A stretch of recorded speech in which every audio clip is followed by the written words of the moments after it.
ఈ దినాలలో నటుడు అంటే చాలా చులకన భావన అయిపోయింది. కొంతమంది డ్రగ్స్ ద్వారా, మా సంస్థని పెట్టుకొని అక్కడ ఉన్నటువంటి విభేదాల ద్వారా. ఇప్పుడు సహోదరులు అడిగారు, ఇంత చక్కటి ఈ ప్రోగ్రాంలో ఈ దినాల్లో ఏమైపోతుందంటే సొమ్మొకటిది సోకొకటిది అయిపోతుందండి. పెట్టే ప్రొడ్యూసర్ లేకపోతే ఈరోజు మనం అందరం ఇక్కడ లేవు. ఈవెన్ తాగే కాఫీ దగ్గర నుంచి కానీ, అన్ని ఖర్చుల గురించి కానీ, ప్రతి ఒక్క దాంట్లో కూడా.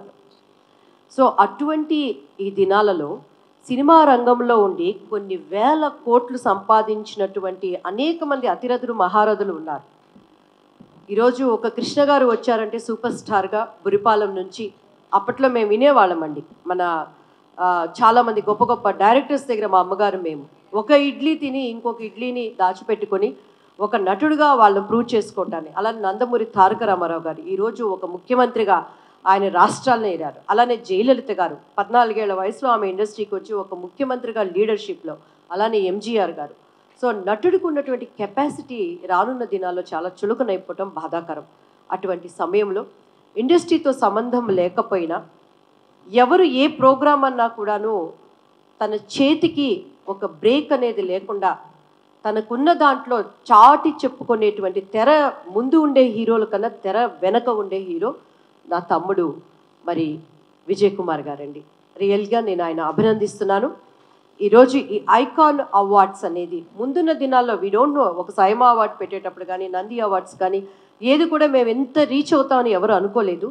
ఒక మంచి మనసుతో మర్చిపోయిన నటులను మరలా బయటికి తీసుకురావడానికి రియల్లీ అండి. ఈరోజు బాపు బొమ్మ అనేది నా ఇంటి పేరుగా మార్చబడటం నా అదృష్టం. ఏ రోజు నేను అవకాశాల కోసం ఒక సినిమా గడప నేను ఎక్కి దిగలేదండి. నా అక్క, మా అమ్మగారు నా వెనకాలండి కృషి చేశారు.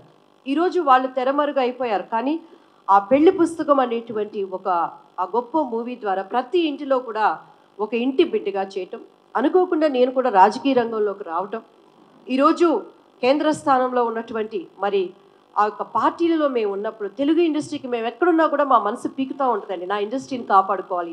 అరే నా ఇండస్ట్రీ గురించి ఒక నటుడు ఇలా చెప్తున్నాడంటే వెనకాల ఉన్న ఆర్టిస్టులు ఎప్పుడు కూడా ఒక తాగుడుతో బయటకు వచ్చారని కానీ, ఒక అసభ్యంగా వచ్చారని కానీ తెలియదండి. నటులు అంటే ఒక దేవుళ్ళు, వాళ్ళు మనకి ఒక మోరల్ అనుకునేవాళ్ళం. సో ప్రతి రంగంలో కూడా మన ఇంటిలో బూజును మనం ఎలా దులుపుకుంటామో అలా ఇండస్ట్రీలో పట్టిన బూజును కూడా దులుపుతూ ఇండస్ట్రీలో ఉన్నటువంటి ప్రాముఖ్యని మర్చిపోయినటువంటి నటులని వెలికి తీసుకురావటానికి ఈరోజు మన ఇంట్లో కూడానండి తల్లి ఎంత కష్టపడ్డా, తండ్రి ఎంత కష్టపడ్డా, దేశాన్ని ఏలే నాయకులైనా కూడాను సార్ ఈ పని మీరు బాగా చేశారండి, ఈ గవర్నమెంట్లో మాకు ఇది బాగా ఉందండి, ఈరోజు అమ్మ ఈరోజు నువ్వు కూర బాగా వండావంటేనే మాకు తృప్తి అండి. అలానే ఒక నటుడికి మర్చిపోయిన వాళ్ళని బయటికి తీసుకొచ్చి ఈ ఐకాన్ అవార్డు ఇవ్వటం అనేది అది మాకు చాలా తృప్తికరమైనగా నటులుగా ఉంటుంది. సో తమ్ముడు నన్ను వచ్చి సంప్రదించిన వెంటనే ఇంతమంది మంచి వ్యక్తులు ఉన్నారు, దీనిని ఎక్కడా కూడాను తన చుట్టూ ఉన్న వ్యక్తులు మోసగాళ్ళుగా, డబ్బు తినేవాళ్ళుగా చాలామంది ప్రొడ్యూసర్స్ని చూశానండి నేను. స్టార్టింగ్లో ఎంత చక్కగా వస్తారో రాను రాను వాళ్ళని చుట్టూన్న వాళ్ళు ఆర్పేసి కేర్ ఆఫ్ ఫ్లాట్ అవటం చూశాను. అలా కాకుండా మేమందరము కూడా ఆయనను కాపాడుతూ, అన్ని విధాలా కాపాడుతూ ఈ వ్యవస్థని ముందుకు తీసుకువెళ్తూ రానున్న దినాలలో ఈ ఐకాన్ అవార్డ్స్ ఇండస్ట్రీకి పెట్టారు. మేబీ అది రేపు తెలుగు, తమిళ్, కన్నడ, మలయాళం అన్నింటిలో వెళ్ళటానికి కూడా నా శక్తివంతం లేకుండా మేమందరం కూడా కృషి చేస్తామని. అండ్ మరి ముఖ్యంగా మీడియా మిత్రులు అంటే మాకు తల్లులు, తండ్రులు, అండ్ మాకు మాట్లాడటం తెలియకపోయినా నేర్పించేవాళ్ళు, మీరందరూ అండదండలతో ఒక మంచి వ్యక్తిని ప్రోత్సహించాలని అండ్ మనస్ఫూర్తిగా కోరుకుంటున్నాను. అండ్ అడ్వాన్స్ కంగ్రాట్స్ టు మా తమ్ముడికి, ఇక్కడ ఉన్న టీం అందరికీ కూడానండి. Thank you. My God bless you all.